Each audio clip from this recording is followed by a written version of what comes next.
Thyroid और food allergy का बहुत बड़ा रिलेशन है। अगर किसी को भी फूड से, खाने पीने की चीज़ों से एलर्जी है, उसको थायराइड हो सकता है।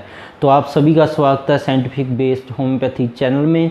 आज हम बात करेंगे फूड एलर्जी और हाइपोथायराइडिज्म के बारे में कि फूड से, खाने से हाइपोथायराइडिज्म कैसे हो जाता है। इसको समझने के लिए हमें सबसे पहले एलर्जी के बारे में समझना होगा। एलर्जी से बॉडी क्या रिस्पॉन्स देती है।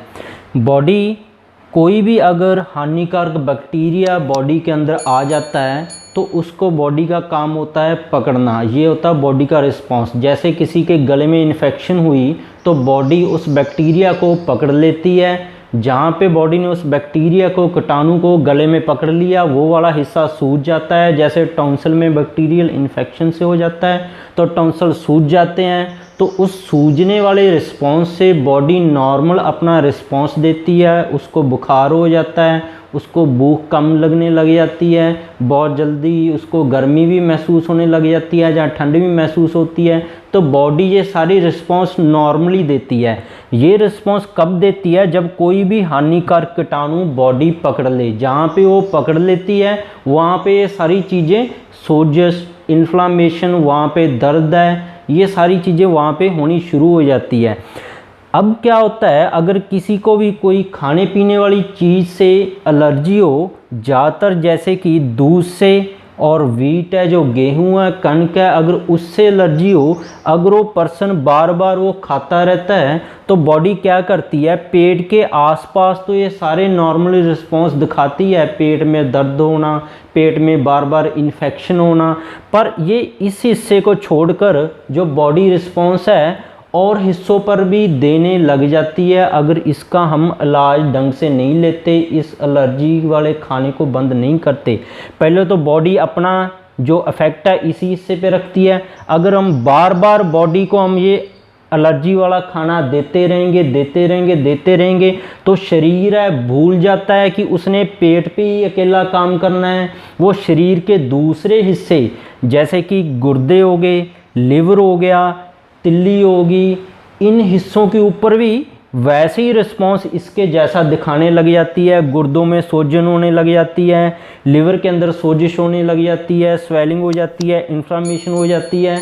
तो बॉडी ये रिस्पॉन्स है भूलकर इन हिस्सों पर भी देने लग जाती है। ऐसा तब होता है अगर हम लगातार ये एलर्जी वाली चीज़ें बॉडी को देते रहें तो शरीर भूल जाता है कि उसने इस हिस्से को ही ख़राब करना है या अपने चेंजेस, इन्फ्लामेशन, सोजिश दिखानी है पेट के ऊपर। वो इसको छोड़कर दूसरे हिस्सों के ऊपर भी अटैक कर देता है पेट को छोड़कर।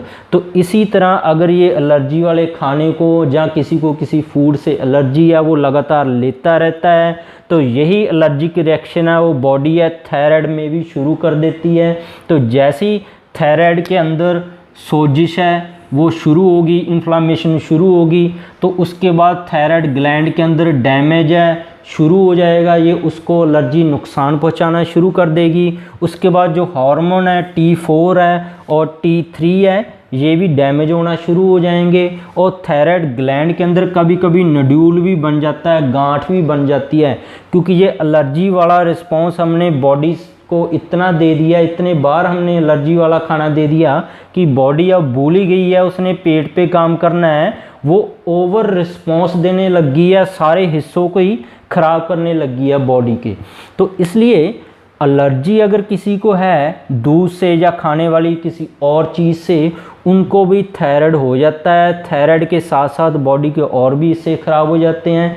ज़्यादातर ये देखा गया है जो लोग फूड प्रोडक्ट में फर्मेंटेड फूड लेते हैं, जैसे कि अगर कोई भी खाना 12 घंटे पुराना हो जाता है, उसके अंदर फर्मेंटेशन होना शुरू हो जाता है, खमीरीकरण हो जाता है, ऐसे फूड लेते हैं जो 12 घंटे से पुराने हैं, जहाँ जो खमीरीकरण से बनते हैं, जैसे ब्रेड हो गया, डबल रोटी होगी, मैदे से बना हुआ खाना हो गया, मैगी हो गई, 2-3 दिन से पुराना कोई भी पैकेट बंद चीज़ होगी, इन सारे फूड प्रोडक्ट में फर्मेंटेशन हो जाती है। अगर ऐसा खाना लेते हैं, ये भी बहुत ज़्यादा एलर्जिक रिस्पॉन्स देता है थायराइड को। तो ऐसे खाने का हमने टेस्ट करवा लेने हैं, फूड एलर्जी टेस्ट करवाना है। ताकि हम पता कर सकें कि किसी खाने से तो एलर्जी की वजह से थायराइड नहीं हुआ है। अब इसका रिस्पॉन्स है एलर्जी का वो सारे हिस्सों पे मिलेगा ही, उसके साथ वेट किसी का बढ़ भी सकता है या कम भी हो सकता है।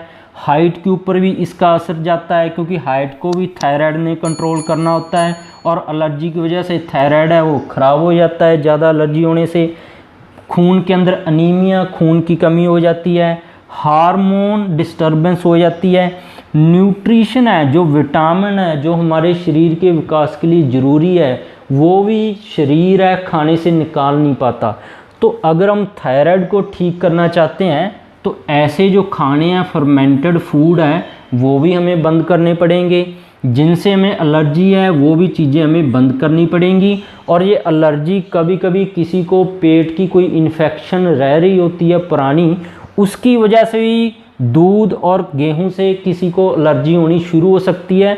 तो उस इन्फेक्शन को अगर हम पता कर लें कि कौन सी इन्फेक्शन पेट में चल रही है, तब भी हम एलर्जी को ठीक कर सकते हैं। तो थायराइड की मेडिसिन शुरू करने से पहले कोई भी हो, चाहे इंग्लिश हो, चाहे एलोपैथी हो, चाहे होम्योपैथी हो, अगर वो काम नहीं कर रही है, आपने शुरू भी कर लिया, उसका कोई रिजल्ट देखने को नहीं मिल रहा है, तो ये भी एक कारण हो सकता है। इसको आपने जांच करवा लेनी है, क्योंकि अगर आप इसको चेक नहीं करोगे, आप कितनी मर्जी मेडिसिन थायराइड के लिए खाते रहो, वो ठीक नहीं होगी और आपके शरीर के ऊपर भी इस सारी रिएक्शन का रिस्पॉन्स मिलेगा। तो वीडियो देखने के लिए थैंक्स।